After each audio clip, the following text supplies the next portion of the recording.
guys. ඉතින් ඔන්න 2025 අවුරුද්ද අපෙන් සමුගෙන යනවා.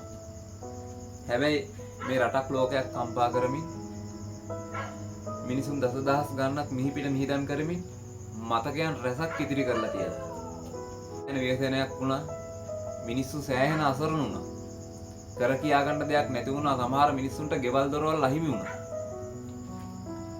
හැබැයි ඒ අතර මනුස්සකමින් පිරි මිනිස්සුયો නොහිටියාම නෙවෙයි.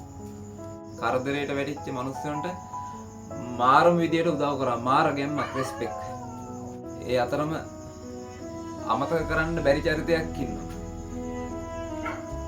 අපේ ට්‍රිපෝස් ෆැමිලි එකේ අයියේ. ඔයානම්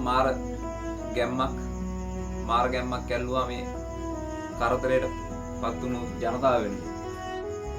තව පිරිසක් ඉන්නවා ඒ පිටිපස්සේ. ඔක්කොගේම නම් ගම් සියල්ල මට කියන්න බෑ. අනේ මාත් එක්කන් තරහා වෙන්න එපා. ඒ ඔක්කොටම පට්ටාදරේ රෙස්පෙක්ට්. ඒ ඔක්කොමත් එක්ක 2026 අවුරුද්ද දැන් පටන් ගන්නවා.